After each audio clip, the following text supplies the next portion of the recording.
बिस्मिल्लाहिर्रहमानिर्रहीम इय्याका नअबुदु व इय्याका नस्तईन। आज अडयाला जेल के अंदर अलकादर ट्रस्ट केस की समाअत थी। इस समाअत के अंदर जो आखिरी गवाह हैं उनके ऊपर क्रॉस एग्जामिनेशन चल रहा है। आयु हैं जो आज भी क्रॉस एग्जामिनेशन मुकम्मल नहीं हो सका। उसकी रीज़न ये है कि एक तो इस्लामाबाद हाई कोर्ट में हमारी दरख्वास्त इसी अलकादर ट्रस्ट केस के हवाले से आज समाअत के लिए फिक्स हुई है। तो एक तो वहाँ पर टीम हमारी इंगेज है, क्योंकि उस केस के अंदर जो इस्लामाबाद हाई कोर्ट के अंदर है उसमें हमने सदा की थी कि 2020 के अंदर जो 190 मिलियन पाउंड था वो केस उस वक्त जो है वो ख़त्म हो गया, उसको क्लोज़ कर दिया गया। तो उसकी तमाम डिटेल्स हमें चाहिए, क्योंकि इस केस के अंदर उसका बड़ा रेलेवेंट सारा मवाद है। क्योंकि हम अपना मौक़िफ़ अच्छे तरीके से तभी पेश कर सकते हैं जब हमें जो हमारी रिक्वायरमेंट्स हैं, जो हमारे डॉक्यूमेंट्स हम समझते हैं कि ये अदालत के अंदर पेश करना ज़रूरी है, जब तक वो हमें नहीं दिए जाएंगे तब तक जो है वो केस उसमें हमारी तरफ से मजबूती नहीं हो सकती। क्योंकि ये नुक्ता बहुत ज़रूरी था कि जो उस वक्त केस 2020 के अंदर ख़त्म किया गया, क्लोज़ किया गया, उस वक्त ये नैब ने धमाले मारी कि हमने पैसे ले लिए हैं, हमने पैसे रिकवर कर लिए हैं। तो दोबारा जो है वो किसके हुक्म के ऊपर ये केस खान साहब पे और बीबी साहबा के ऊपर बनाया गया। खान साहब और बीबी साहबा, परवेज़ खटक ने बयान दिया, इसमें जुबैदा जलाल ने बयान दिया, आज़म खान ने बयान दिया, और उसके अलावा दीगर और लोग जिन्होंने गवाही दी। किसी एक ने खान साहब और बीबी साहबा के हवाले से फाइनेंशियल बेनिफिट का जिक्र नहीं किया, यानी कि उन्होंने कोई माली फ़ायदा नहीं लिया। पैसे जो हैं वो मलिक रियाज के थे जो उन्होंने सुप्रीम कोर्ट में जमा करवाए और वो हुकूमत पाकिस्तान के पास जा चुके हैं। उसमें खान साहब का क्या कसूर है? अलकादर ट्रस्ट जो है उसमें खान साहब और बीबी साहबा दोनों ट्रस्टी हैं, वो मालिक नहीं है। उसका कोई एग्रीमेंट तो पड़े, उसके कोई देख के तो सही कि उसके अंदर कॉन्टेंट्स क्या हैं। उसके अंदर बड़े वाज़ेह हैं कि ये ना ये सेल कर सकते हैं, ना ये उसको किसी और के नाम के ऊपर ट्रांसफ़र कर सकते हैं, ना इनकी ऑनरशिप है, बल्कि ये तो सिर्फ ट्रस्टी हैं वहाँ पर। अच्छा, इसके अलावा आज तोशाखाना केस में जो गैर कानूनी गिरफ्तारी डाली गई थी खान साहब और बीबी साहबा की, उसकी भी आज समाअत है इस्लामाबाद हाई कोर्ट में। तो वो जो समाअत है उसके अंदर अगर गिरफ्तारी को गैर कानूनी डिक्लेयर किया जाता है तो बीबी साहबा सिर्फ और सिर्फ इस एक मुकदमे के अंदर इस वक्त पाबंद सलासिल हैं।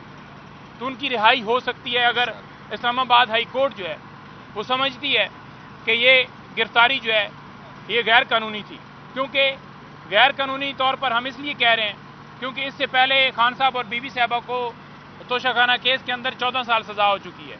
तो ये पार्ट 2 नैब का जो केस स्टार्ट किया गया दोबारा, वैसे तो मैं कहूँ कि ये चौथा केस है नैब का, तोशाखाना का, लेकिन नैब का ये दूसरा केस है। तो इसमें वो बेल खान साहब और बीबी साहबा जाकर उन्होंने मूव कर दी थी। उनकी बेल प्री रेस्ट बेल उस वक्त दी नहीं गई थी, उसमें नोटिस किए गए थे। अगर उस वक्त प्री रेस्ट बेल दे दी जाती तो कभी भी इसमें गिरफ्तारी न डाली जाती। तो ये बदनीति थी उस वक्त एहतसाब अदालत की भी और इस्लामाबाद हाई कोर्ट के चीफ जस्टिस अमर फारूक साहब की भी, क्योंकि 5 दफ़ा केस फिक्स होने के बाद इस केस को नहीं सुना गया। कभी बेंच अवेलेबल नहीं है, कभी जज अवेलेबल नहीं है, मुख्तलिफ बहानों से। तो लिहाजा इस वक्त उनके ऊपर सिर्फ ये एक केस जिसमें वो पाबंद सलासिल है, मैं बीबी की हद तक बात कर रहा हूँ। खान साहब पे 9 मई के हवाले से भी केसेस हैं। लेकिन अगर वहाँ से अहकामात होते हैं तो मैं इन एडवांस हमेशा मैं कहता हूँ कि हमारी ये सदा हो गई कि मौजूद अदालत प्रोटेक्शन भी दे कि किसी और मुकदमे में गिरफ्तार ना किया जाए। और इस रियासत को भी सोचना चाहिए कि घरेलू बापर्दा खातून जिनका कोई सियासत से ताल्लुक़ नहीं है, ना उनका कोई गिफ्ट में लेन देन है, ना कोई उनका कोई स्टेक था, ना कोई ऑफिस होल्डर थी, तो उनके ऊपर क्यों मुकदमात बनाए गए? 9 मई जिस तरह से उसमें उन्हें नॉमिनेट किया वो आपने देखा, अल्हम्दुलिल्लाह सुरखरू जिस तरह से हुए कि कोई एविडेंस ही नहीं मिली, कोई शवाहिद नहीं मिले, और 1.5 साल और 3 महीनों के बाद उनकी गिरफ्तारी डाली गई। तो ये सारी चीज़ें ऑन रिकॉर्ड हैं। उस केस का जो उनकी बरीयत हुई 9 मई के हवाले से, डेफिनेटली बाकी तमाम केसेस में भी उसका बड़ा इम्पैक्ट है। मैं अभी आपके सामने जो खान साहब ने आज बात की है रोस्टम के ऊपर खड़े होकर, वो आपके सामने रखना चाहता हूँ। देखें, खान साहब ने आज जब समाअत हुई है उससे पहले खान साहब की तमाम लीगल टीम खान साहब के, क्योंकि 200 से ज़्यादा केसेस हैं, वो सारे और मेरे साथ सारे हमारे दोस्त मियाँ वाली से भी खड़े हैं, फील साहब भी खड़े हैं, मेरे साथ जनाब सुहेल साहब भी खड़े हैं, आप सलार साहब को हमेशा देखते रहते हैं, और अफनान भाई भी खड़े हैं।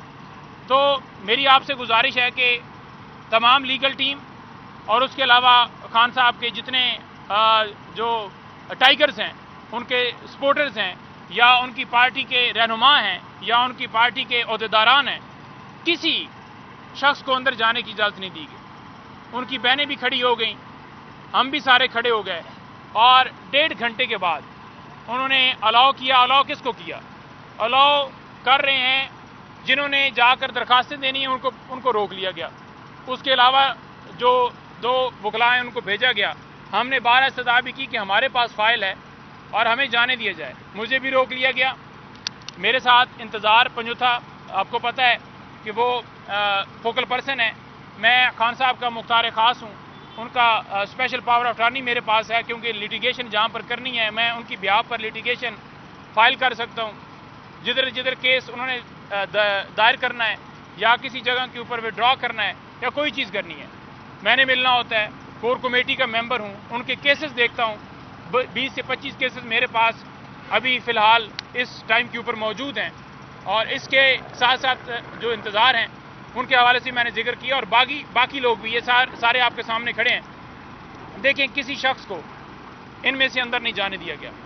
हमने 12 इस्तदा की कि जाकर हमने बताना है, एप्लीकेशन देनी है, लेकिन हमें अलाउ नहीं किया गया, क्योंकि ऊपर से जो है वो अहकामात है, और ऊपर से मैंने आपको कहा था कि कौन है कांटे लगाने वाला, तो ऊपर से कांटा लगाया गया है कि इनको तो बिल्कुल नहीं जाने देना। और नामालूम लोग आज भी डाला लेकर निकल रहे थे, वीगो डाला था उनके पास, ये लोग बाहर खड़े थे जो खान साहब के जाले हैं, मतवाले हैं, लेकिन जो नामालूम लोग हैं वो समात के अंदर थे। इसी तरह से वकला को रोका गया है, और वकला जिन्होंने जाकर एप्लीकेशन देनी थी उनको नहीं जाने दिया गया, बाकी 2 को अलाउ किया गया है। मैं पहले भी कह चुका हूँ कि उनको मसला सिर्फ यह है कि खान साहब का जो मौक़िफ़ है, या उनकी जो बात है, या उनका कोई मैसेज है, या कोई और चीज़ है, वो ना बाहर आए, और इसी वजह से पाबंदी लगा रहे हैं, इसी वजह से रोक रहे हैं। मैंने आपसे गुजारिश की थी कि 4-5 दिन पहले इंतज़ार भाई को कॉल आई कि अगर आपने ट्वीट करने हैं, मीडिया पर बात करनी है, तो हम आपको नहीं जाने देंगे। हालांकि खान साहब ने खुद उन्हें अपॉइंट किया हुआ है, और वही हुआ कि उन्होंने हालांकि मुझे भी कहा कि यही सूरत हाल है, कि ये नहीं चाहते कि ये सारा मामला हो। तो मैसेज जब मुझे भी मिला तो मैंने आपके सामने जिक्र किया कि ये इस वजह से पाबंदी लगा रहे हैं कि हम आकर खान का मैसेज एक वर्ड टू वर्ड जो बात है वो ना पहुँचाएँ।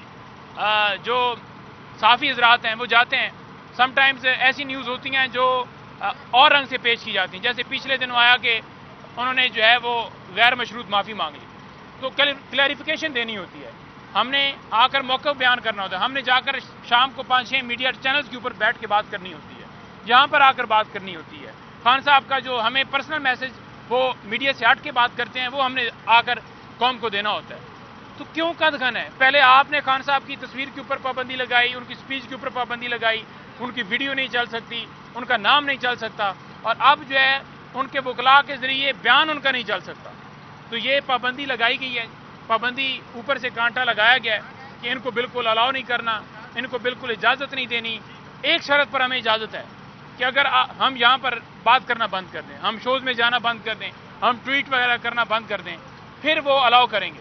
खान का मौक़िफ़ बाहर लाकर पेश करना बंद कर दें, फिर हमें वो इजाज़त देंगे। लेकिन आप बेशक 100 पाबंदियाँ लगा लें, आप 1000 पाबंदियाँ लगा दें, आप कहें कि आपने नहीं जाना, हम हर रोज़ इधर आएंगे, हम हर रोज़ इधर शोर मचाएंगे, हम हर रोज़ मीडिया से बात करेंगे। हमें जो बंदा अंदर जो जाएगा, जो आकर खान साहब की बात करेगा, हम वो बात भी करेंगे। जिस हद तक हमें इन्फॉर्मेशन पहुंच सकेगी हम अपना मौक़िफ़ रखेंगे, और ये जो जुल्म और जबर किया जा रहा है, ये जो लाकानूनियत है, इसको हम उजागर करते रहेंगे। ये अगर देखने को तो आए तो ये ओपन ट्रायल है, ओपन ट्रायल है ना, ये ओपन ट्रायल का कहा हुआ है, लेकिन किसी सूरत ये ओपन ट्रायल नहीं है। जब वकला को, जब उनके रहनुमाओं को, उनके वर्कर्स को नहीं जाने दिया जा रहा, तो ये कौन सा ओपन ट्रायल है? इसीलिए बंद कमरे के अंदर ये समाअत की जा रही है कि अपनी मर्जी से कार्रवाई करके فیصلہ سنایا جائے اور جو ہی اوپن کورٹ میں سماعت ہوتی ہے تو ساری چیزیں ایکسپوز ہو جاتی ہیں کہ جج صاحب نے یہ کیسے فیصلہ سنا دیا. تو ہم یہاں پر اس چیز کا پرزور مطالبہ کرتے ہیں اور جو خان صاحب کی ہمیشہ ڈیمانڈ رہی ہے وہ ڈیمانڈ بھی ہمیشہ کی طرح ہم ادھر کہتے ہیں کہ قاضی فائز صاحب خان صاحب کے اور بی بی صاحبہ کے اور پاکستان تحریک انصاف کے کیسز سے علیحدہ ہوں. چیف الیکشن کمشنر اور تمام ممبران کو استعفیٰ دینا چاہیے. جو ہماری درخواستیں سپریم کورٹ کے اندر پینڈنگ ہیں ان درخواستوں کو لگانا چاہیے. 9 مئی جوڈیشل کمیشن ہو, فنڈامنٹل رائٹس کی وائلیشن ہو یا دیگر ہماری درخواستیں ہوں. جو درخواستیں ضروری نہیں ہوتی وہ لگا دی جاتی ہیں, ریویو کی درخواستیں بھی لگا دی جاتی ہیں.